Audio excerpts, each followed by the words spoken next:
함께 나누실 하나님의 말씀 데살로니가후서 3장 6절부터 15절까지 있는 말씀입니다. 함께 봉독합니다. 형제들아, 우리 주 예수 그리스도의 이름으로 너희를 명하노니 규모 없이 행하고 우리에게 받은 유전대로 행하지 아니하는 모든 형제에게서 떠나라. 어떻게 우리를 본받아야 할 것을 너희가 스스로 아나니 우리가 너희 가운데서 규모 없이 행하지 아니하며 누구에게서든지 양식을 값없이 먹지 않고 오직 수고하고 애써 주야로 일함은 너희 아무에게도 누를 끼치지 아니하려 함이니 우리에게 권리가 없는 것이 아니오 오직 스스로 너희에게 본을 주어 우리를 본받게 하려 함이니라. 우리가 너희와 함께 있을 때에도 너희에게 명하기를 누구든지 일하기 싫어하거든 먹지도 말게 하라 하였더니 우리가 들은즉 너희 가운데 규모 없이 행하여 도무지 일하지 아니하고 일만 만드는 자들이 있다 하니 이런 자들에게 우리가 명하고 주 예수 그리스도 안에서 권하기를 종용이 일하여 자기 양식을 먹으라 하노라. 형제들아, 너희는 선을 행하다가 낙심치 말라.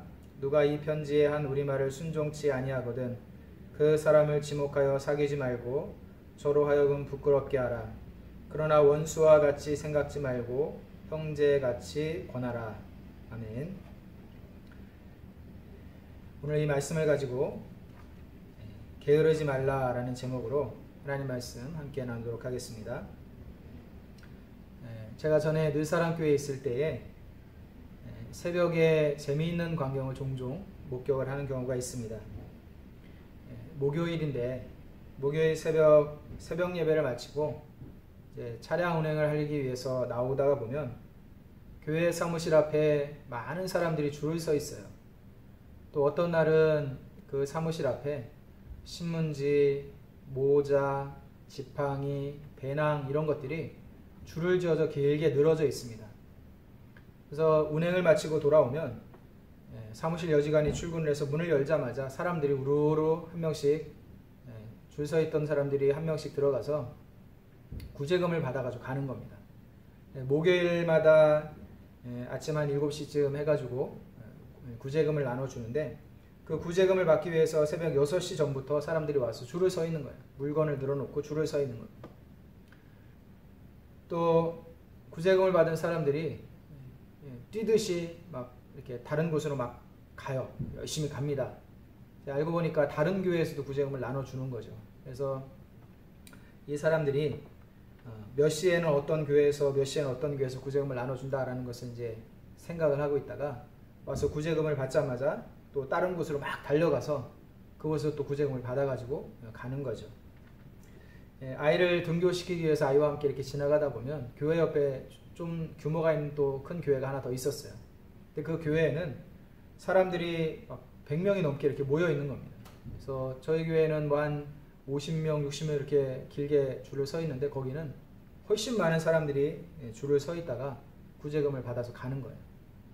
알고 보니까 늘사랑교회는 구제금을 1,000원씩 주는데 거기는 2,000원씩 준다는 거죠. 사람들이 거기에 몰려가서 이곳에서 구제금 받고 저곳에 또 가서 또 구제금을 받고 이렇게 하는 사람들이 굉장히 많이 있었습니다. 이 사람들에게는 새벽을 깨우는 열심이 있어요. 목사도 매일같이 새벽 예배하는 게 참 힘든데 이 사람들은 딱 정해진 그 시간만 되면 새벽을 깨우는 열심을 가지고 나옵니다.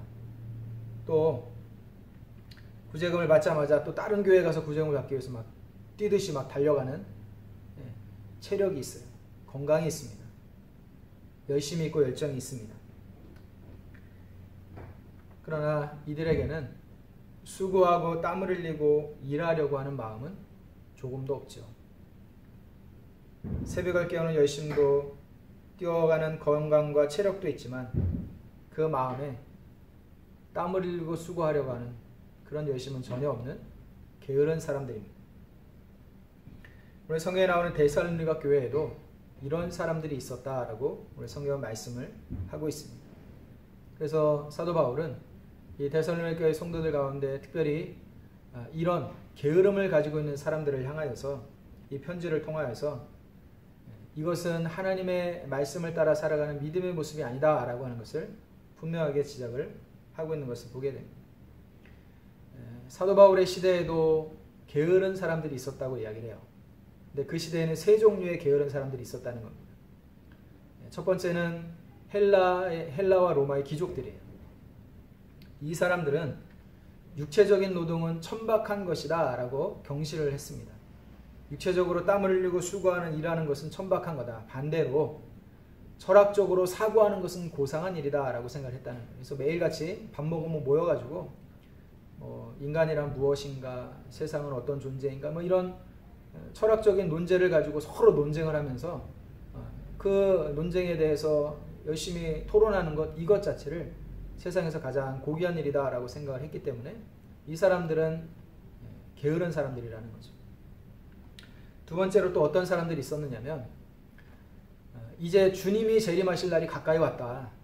그러니 주님이 재림하실 날이 가까이 왔는데 세속적으로, 세상적으로, 육체적으로 일하는 일들이 무슨 소용이 있겠냐. 이것보다 훨씬 더 중요한 일이 있지 않냐. 바로 하나님 말씀을 읽고 묵상하는 것이고 기도하는 것이다. 그러니 말씀 생활, 기도 생활을 많이 해야지 육체적인 노동을 통해 갖고 먹고 사는 일에 이렇게 시간을 쓰는 것은 무의미하다라고 생각을 하면서 지냈던 사람들이 있었다는 거죠. 이 사람들도 역시 게으른 사람들이었다는 겁니다. 또 어떤 사람들이 있었느냐면 견유학파라고 하는 사상을 가지고 있는 사람들이 있었어요. 그래서 이 사람들의 생각은 무엇이냐면, 하나님은 부족한 것이 없으신 분이다. 모자란 것이 없고 부족한 것이 없다. 그러니 필요로 하는 것이 적은 사람일수록 신에 가까운 사람이다. 필요로 하는 것이 적을수록 신에 가까운 사람이고 하나님께 가까운 사람이다 라고 생각을 해가지고 이 사람들은 많은 것을 소유하기를 원치 않았어요. 한편으로는 청빈한 것처럼 보이지만 그게 아니라 집도 필요 없다, 옷도 많이 가질 필요 없다, 물건도 많이 가질 필요 없고 양식도 매일 먹을 양식도 필요 없다. 그래서 이 사람들은 낡은 옷 한 벌 입고 지팡이 하나 들고 물 가죽 부대 하나 허리에 차고 헬라 전 지역을 돌아다니고 여행을 하면서 매일매일 동냥하고 구걸해가 그걸로 먹고 사는 사람들. 한마디로 거렁뱅이죠, 거렁뱅이. 근데 이렇게 사는 사람들이 있었다는 거예요. 그래서 이 세 종류의 게으름을 가지고 있는 사람들이 이 사도 바울이 사역을 했던 그 시대에 있었다라고 이야기를 하고 있습니다. 교회 내에도 이러한 영향을 받아서 게으른 사람들이 있었습니다. 그래서 사도 바울은 이들을 향하여서 이야기를 합니다. 근데 이 사람들이 어떤 사람들이냐면 11절의 말씀이 이렇게 이야기를 하죠. 우리가 들은즉 너희 가운데 규모 없이 행하여 도무지 일하지 아니하고 일만 만드는 자들이 있다라고 이야기를 합니다. 데살로니가 교회 안에 규모 없이 행하여 도무지 일하지 아니하고 일만 만드는 자들이 있다라고 이야기하고 있습니다. 여러분, 우리가 교회 안에서 우스갯소리로 이런 이야기를 종종 해요. 교회 안에는 일꾼이 있고 말꾼이 있다. 땀을 흘리고 수고하여 섬기고 봉사하는 그런 일꾼이 있는가 하면 말만 앞세우는, 말만 많이 하는 말꾼이 있다라고 이야기를 하죠. 제가 이천에 있는 한 교회에서 4년 6개월 동안 부목사 생활을 했습니다. 목사 안수를 받자마자 이제 내려가서 처음 사역을 시작을 했는데 그 교회에도 딱 이런 사람이 있었어요. 교회 대청소 날에 담임 목사님부터 시작을 해서 주일학교 꼬마들까지 나와가지고 교회 청소를 합니다.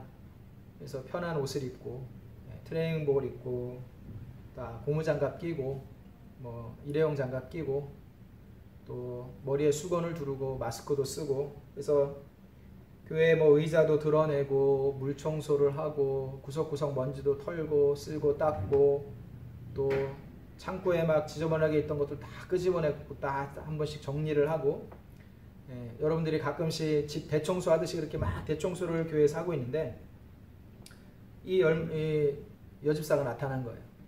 근데 일을 하다 왔다고 이야기를 하면서 나타났는데 짧은 치마에 삐딱구두라고 하죠. 하이힐을 신고 그러고 와가지고 자기보다 이제 나이가 어린 청년들이나 학생들이나 이제 젊은 집사들한테 손가락질하면서 여기가 청소가 안 됐으니까 여기를 쓸어라, 여기를 닦아라, 여기를 치워라, 그리고 이제 자꾸 이제 지적질을 하는 거죠. 근데 심지어는 이제 연세가 있으신 그 권사님들이 막 열심히 옆에서 일을 하고 있는데도 계속 팔짱 끼고 여기 왔다 갔다만 하면서 말만 하는 거예요. 제가 그때 이 목사만 아니고 내가 평신도면 저거를 뒤통수를 한 대 후려 갈겨야지 이런 생각이 들 정도로 그런 모습으로 이제 하는 그런 집사님이 있었어요.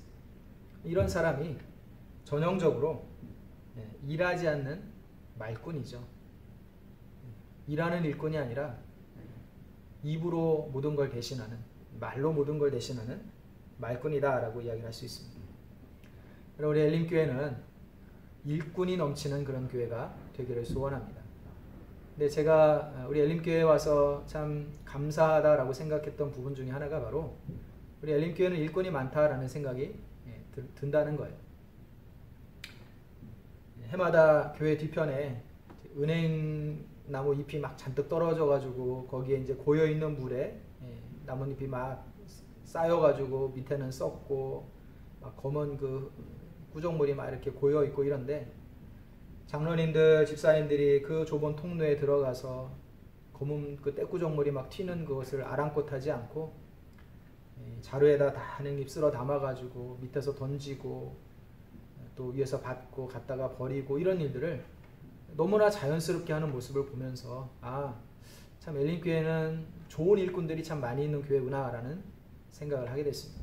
저도 한번 이렇게 들어가서 거들었는데 쉽지가 않더라고요. 냄새도 나고 옷에 막 지저분한 물도 튀고 또 밑에서 자루를 던지다가 이게 제대로 못 던져갖고 다시 떨어지는 바람에 그냥 그 흙탕물이 확 사방에 튀어가지고 옷을 버리고 이런 일들이 있는데도 불구하고 해마다 그 일들을 아무런 불평 없이 묵묵하게 일을 하는 그런 분들의 모습을 보면 참 좋은 일꾼들이 많이 있는 교회구나 라는 생각을 하게 됐습니다. 여러분들 가운데는 다른 사람들이 막 수고하고 애쓰고 땀을 흘리는데도 불구하고 가만히 팔짱 맡기고 앉아갖고 말로만 모든 거 다 해결하려고 하는 그런 말꾼들이 아니라 정말 하나님 기뻐하시는 또 성도들이 보기에도 참 잘했다 칭찬을 할 만한 그런 믿음의 일꾼들로 엘림교회 성도들이 다 그렇게 세워져 가기를 주님의 이름으로 축복합니다. 또한 9절의 말씀에 보면 이렇게 이야기를 합니다. 우리에게 권리가 없는 것이 아니오 오직 스스로 너희에게 본을 주어 우리를 본받게 하려 함이니라. 사도 바울은 6절의 말씀에도 이렇게 이야기를 하고 있죠. 너희 가운데 규모 없이 행하고 우리에게 받은 유전대로 행하지 아니하는 모든 형제에게서 떠나라. 사도 바울은 우리에게 받은 유전대로라고 이야기를 합니다. 여기서 유전대로라고 하는 말은 가르침이라는 뜻이죠. 사도 바울이 하나님의 말씀을 전하고 복음을 전하고 가르쳤던 그 가르침을 따라 행하지 않는 자들이 있다고 이야기를 합니다. 근데 여기서 이 가르침이라고 하는 것은 단지 성경적인 내용, 성경적인 지식, 복음에 관한 어떤 이야기들 이런 것만을 이야기하는 것이 아니라 사도 바울이 데살로니가 교회의 성도들 앞에서 보여주었던 삶의 모습들 이것까지도 포함하는 것을 유전 혹은 가르침 이렇게 이야기를 하고 있는 겁니다. 그래서 그 이야기를 9절에서 다시 반복을 하고 있는 거예요. 우리에게 권리가 없는 것이 아니요 오직 스스로 너희에게 본을 주어 우리를 본받게 하려 함이니라. 우리를 본받게 하려 함이니라 라고 말씀을 합니다. 여러분 나를 본받으라 라고 하는 것은 이 사도 바울 시대에 스승이 제자들에게 일반적으로 교훈을 하던 그런 내용이었다라고 이야기를 합니다. 나를 본받으라 라고 하는 것은 그 시대에 스승들이 제자들에게 가르쳤던 일반적인 가르침이었다는 거예요.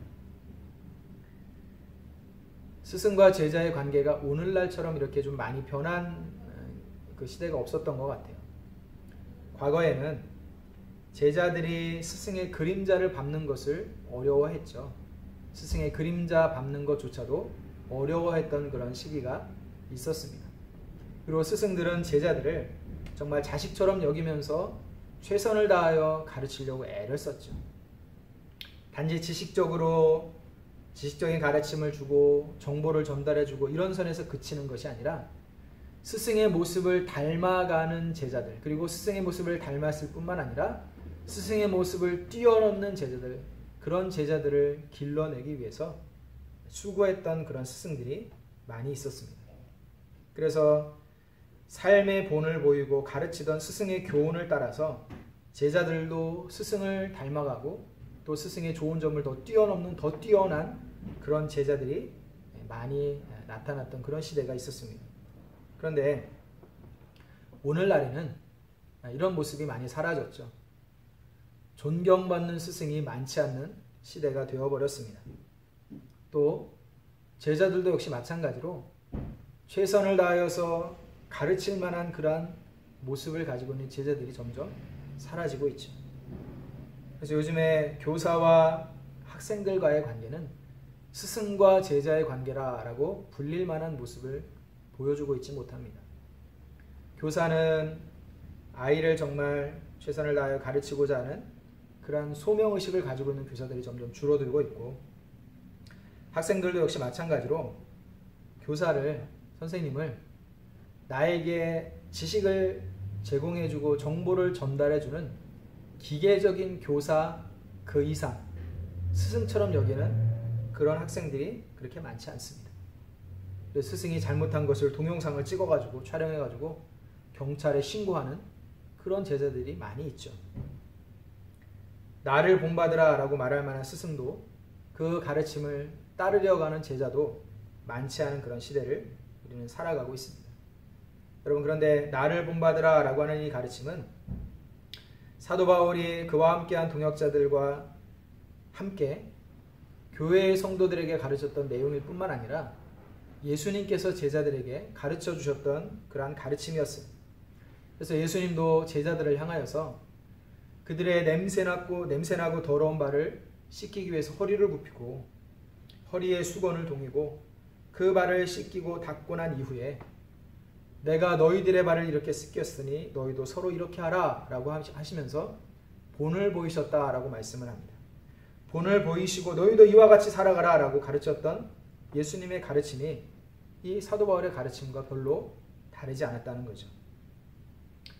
나를 본받으라 라고 하는 이 말씀을 볼 때마다 사실은 목사가 성도들 앞에 서기가 종종 부끄럽고 조심스러울 때가 많이 있습니다. 새벽에 눈을 딱 떴는데 너무 피곤하고 힘들어서 왜 눈이 떠졌을까 이런 생각이 들고 오늘은 좀 쉬었으면 좋겠다라는 그런 생각이 들 때가 종종 있어요. 여러분, 목사라고 매일 새벽에 눈을 뜰 때마다 너무 행복하고 기쁜 마음으로 벌떡 일어나가지고 사모하는 마음으로 그렇게 교회를 향해 달려 나오지는 않는 것 같아요. 물론 저의 경우엔 그렇습니다. 힘들고 피곤하면 한 번쯤 쉬었으면 좋겠다. 또 목사님들이 우스갯소리로 이놈의 새벽 예배는 누가 만들어가지고, 성경에도 없는 새벽 예배 누가 만들어가지고 이렇게 생각하는 그런 생각에 좀 공감이 될 때가 있어요. 그래서 그런 모습으로 나와가지고 1년 12달 눈이 오나 비가 오나 늘 변함없이 새벽을 깨워 나와서 예배를 드리고 있는 성도님들 앞에 서서 말씀을 전하다 보면 내 모습이 참 부끄럽게 여겨질 때가 종종 있습니다. 그런데 저와 여러분들은 나를 본받으라 라고 말씀하시는 예수님의 가르침을 따라 살아야 되는 사람들이죠.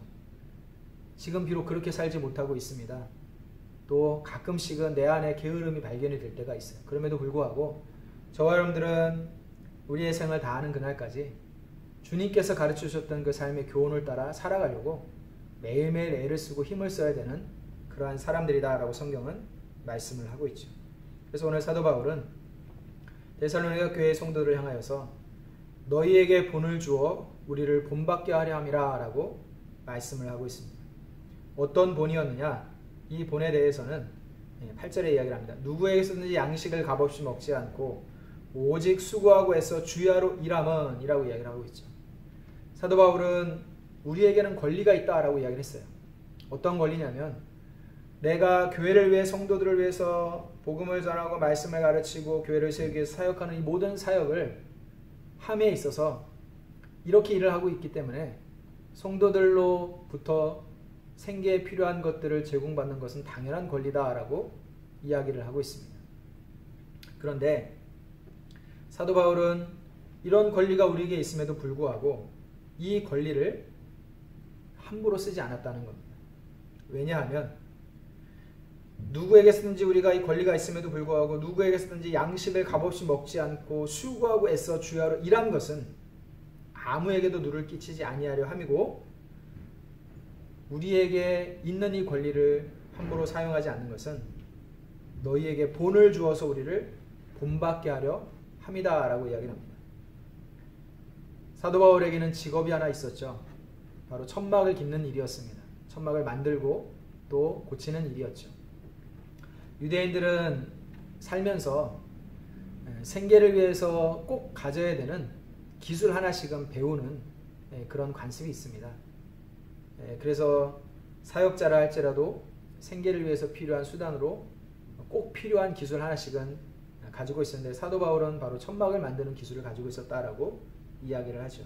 그래서 사도 바울이 애써 주야로 일했다라고 하는 것은 사역을 함과 동시에 생계 유지를 위하여서 천막을 만들고 고치는 일들을 동시에 진행을 하고 있었다라고 이야기합니다.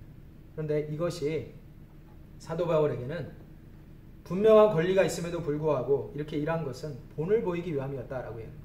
누구에게 본을 보이기 위함이었느냐? 바로 오늘 성경에 말씀을 하고 있는 교회 안에서 사도 바울의 가르침대로 행하지 아니하고 일하지 않고 게으른 자들, 이러한 사람들에게 본을 보이기 위해서 그렇게 했다라고 말씀을 하고 있는 것이죠. 그래서 9절의 말씀에 너희에게 본을 주어 우리를 본받게 하려 함이다 라고 말씀을 하고 있습니다. 우리 교회의 성도들에게, 우리 엘림교회의 성도들에게 여러분들의 삶의 본이 되는 사람들이 누구인가 라고 하는 것을 한번 생각해 보시기 바랍니다. 나에게는 과연 신앙생활에, 교회생활에 본이 되는 사람이 있는가? 내가 본받을 만한 사람이 있는가? 그래서 나는 앞으로 저분처럼, 저 사람처럼 신앙생활을 이렇게 해야 되겠다. 그렇게 마음에 생각이 드는 사람들이 있는가 한번 생각해 보시기 바랍니다. 그런 분들이 있다면 여러분들은 행복한 사람들이고 우리 교회는 행복한 교회예요. 삶의 교훈이 되고 본이 되는 사람이 교회 안에 있다. 이건 정말로 행복한 일입니다. 볼 때마다 나는 저 사람처럼 살지 말아야지. 물론 이것도 하나의 교훈이 되고 본이 되기는 하겠지만 그런 사람이 많이 있다? 별로 행복하지 않겠죠. 여러분 마찬가지입니다. 가정에서도 학교에서도 교회에서도 내 삶의 본이 될 만한 사람이 있다라고 하는 것은 정말로 행복한 일이에요. 특별히 부모님들에게는 자녀들의 삶의 본으로 부모를 삼고 있다라고 하는 것은 정말 대단히 행복한 일일 거예요. 나는 엄마 아빠처럼 살기 싫어라는 이야기만 하는 자녀들이 있다? 별로 행복하지 않겠죠. 적어도 나는 우리 엄마 아빠가 난 좋아. 나는 우리 엄마 아빠처럼 살고 싶어라는 생각을 가지고 있는 그 자녀들이 있다면 그 부모는 정말 성공한 인생을 살아가고 있는 거다라고 이야기할 수 있을 것 같습니다. 어찌됐든 오늘 성경의 말씀에 사도 바울은 데살로니가 교회의 성도들 앞에 우리를 본받으라 라고 이야기를 하고 있습니다. 뿐만 아니라 14절의 말씀이 이렇게 이야기합니다. 누가 이 편지에 한 우리 말을 순종치 아니하거든 그 사람을 지목하여 사귀지 말고 저로 하여금 부끄럽게 하라. 그러나 원수같이 생각지 말고 형제같이 권하라. 교회 안의 성도들이 특별히 일만 만들고 일하지 않는 게으름을 가지고 있는 사람들이 있다면 그 사람을 권면하라는 거예요. 특별히 형제처럼 대하면서 부드럽게 권면하고 권해서 그 사람이 스스로 자기의 삶을 부끄럽게 여기도록 만들라라고 이야기를 하고 있습니다. 그런 사람이 있다고 그냥 다 내쫓아버리고 관계를 완전히 끊어버리라 라고 말씀을 하고 있지 않는다는 거죠. 원수같이 생각지 말라는 겁니다. 그 사람이 스스로를 잘못을 깨닫고 돌이킬 수 있도록 그 사람 앞에서 권하되 형제와 같이 사랑스러운 마음을 가지고 그렇게 그 사람을 대하라 라고 이야기를 하고 있는 것을 보게 됩니다. 여러분 우리 엘림교회 모든 성도님들이 바로 이와 같은 사람들이 되기를 소원합니다. 특별히 오늘 성경의 말씀에 기록된 대로라면 이 교회 안에서 규모 있게 행한다라고 하는 것은 말만 앞세우는 사람이 아니라 몸소 일하고 섬기고 봉사하는 일들을 앞장서서 하는 일꾼이다라고 이야기를 하고 있는데 이 일꾼은 교회 안에서만 이렇게 한다고 되는 것은 아닌 거예요. 교회 안에서만 이렇게 살아간다고 이 사람이 하나님 보시기에 제대로 된 일꾼이냐? 그렇지는 않다는 겁니다. 교회 안에서 비록 그렇게 살아간다 할지라도 교회 바깥에서 전혀 다른 모습으로 살아간다라고 한다면 이 사람은 제대로 신앙생활을 하고 있지 않는다는 거죠. 제가 아는 어떤 집사님도 그런 분이 있어요. 지난번에도 한번 얘기를 했던 것 같은데 밖에서 사업을 한다시고 막 일을 하다가 같이 일하는 사람 돈도 떼먹고 빚도 지고 빚도 안 갚고 그렇게 지내다가 임금을 못 받은 사람이 교회에 찾아와가지고 막 큰 소리 치면서 누구 나오라고 도둑놈이라고 사기꾼이라고 막 욕을 하는 그 집사님이 교회 안에서는 일을 참 많이 해요. 관여하지 않는 일이 없고 봉사하지 않는 분야가 없을 정도로 정말 많은 일을 합니다. 그런데 그게 제대로 된 일꾼이고 제대로 된 봉사자냐? 그렇진 않다는 거죠. 우리가 교회 안에서의 그 모습과 교회 바깥에서의 모습이 다르면 안 돼요. 너무 다르면 안 됩니다. 이건 제대로 신앙생활을 하고 있지 않은 거죠. 그래서 오늘 여기서 일한다라고 하는 것은 단지 교회 안에서의 봉사의 일만이 아니라는 겁니다. 여기서 일한다라고 하는 그 일은 교회 바깥에서 양식을 값없이 먹지 않고 수고하고 애를 써서 자기가 수고한 대로 먹고 사는 그 일을 성실하게 하는 사람, 이것을 포함하고 있는 거예요. 그래서 오늘 성경의 말씀에 보면 누구든지 일하기 싫어하거든 먹지도 말게 하라 라고까지 이야기를 하고 있는 거예요. 바깥에서는 일도 하지 않고 빚을 내고 카드빚을 내고 그러면서 그걸로 먹고 살면서 교회 안에서는 들어와서 열심히 봉사하고 수고한다고 인정받는다고 그것이 게으르지 않은 것이 아니라는 거죠. 엘림교회 성도님들은 교회 안에서도 말만 앞세우는 사람이 아니고 남들이 나서기 싫어하는 일에도 나서서 소매를 걷어붙이고 또 귀찮고 또 더러운 일 이런 일에 앞장서서 수고하는 그런 일꾼들로 살아가시길 바랍니다. 뿐만 아니라 그 모습을 가지고 교회 바깥에서 여러분들이 살아가는 그 자리에서 직장에서든지 가게에서든지 사업장에서든지 또 학교에서든지 여러분들이 살아가는 그 자리에서 각자에게 맡겨주신 그 일들을 성실하게 수고하고 땀을 흘리며 애를 쓰며 살아가는 제대로 된 그러한 믿음의 사람들로 살아갈 수 있기를 주님의 이름으로 축복합니다. 이제 사회적 거리두기가 거의 끝나가고 있습니다. 이제 연휴가 끝나고 나면 상황이 어떻게 될지 아직 알 수는 없지만 이 기간만 잘 무사히 지나게 되면 이제 모든 것이 정상적으로 회복이 되리라 모두가 그렇게 기대를 하고 있습니다. 그래서 우리 모든 성도님들이 이 기간 동안에 더 이상 이 질병이 확산되지 않고 확진자 늘어나지 않고 사람들이 조금 해이해지고 있는 이 시기에 또 놀러 다닌다고 많이 이렇게 분주하고 마음이 분주한 가운데 이것으로 인해서 문제가 커지지 않도록 위해서 더 힘써 기도해 주시길 바랍니다. 그래서 이 기간이 끝나고 나면 교회도 예배를 다시 시작을 하게 될 겁니다. 1부, 2부 이렇게 나누어서 예배당이 좁기 때문에 함께 예배를 드릴 수 있는 공간이 많지가 않습니다. 그래서 1부, 2부 나누고 구역을 반씩 나누어 가지고 서로 이렇게 교대해 가면서 예배를 드리려고 계획을 하고 있습니다. 또 예방수칙을 철저히 지키기 위해서 입구에서 발열 체크도 하고 또 개인이 사인도 하고 또 자리마다 앉는 자리를 거리를 띄워주고 앉을 수 있도록 또 스티커를 붙여놓고 이렇게 해서 예배를 드리려고 하니까 여러분들이 기도로 준비해 주시기를 바라고 또 이렇게 광고를 또 전하도록 하겠습니다. 함께 그동안 갈급한 마음으로 함께 모여 예배를 드리고자 하는 그 갈급한 마음으로 기다리셨는데 다시 모여 하나님께 예배 드릴 때에는 우리 모두가 정말 하나님이 기뻐하시는 감사의 예배, 우리 모두에게 은혜가 되고 감동이 되는 그런 예배를 하나님께 드리게 될 겁니다. 이를 위해서 함께 기도해 주시기를 주님의 이름으로 축복합니다. 기도하겠습니다. 하나님, 은혜를 감사합니다. 우리 모든 성도들에게 하나님께서 은혜를 베풀어 주시고 하나님 함께 해주셔서 지금까지 하나님 은혜 가운데 지내오게 하심을 감사합니다. 아버지 하나님, 이제 사회적 거리두기가 끝나가고 있습니다. 이 일이 잘 마무리되고 안정이 되어서 정말 하나님께 예배를 드릴 수 있는 그날이 빨리 올 수 있도록 은혜를 허락하여 주시옵소서. 그리고 오늘 말씀을 통하여서 교회 안에서나 교회 바깥에서나 게으름을 가지지 아니하고 교회 안에서도 하나님의 일꾼으로 인정을 받고 교회 바깥에서도 사람들로부터 성실한 믿음의 사람들로 인정을 받을 수 있는 귀한 하나님께 성도님 모두가 될 수 있도록 은혜를 허락하여 주시옵소서. 감사를 드리며 예수님의 이름으로 기도드렸습니다. 아멘.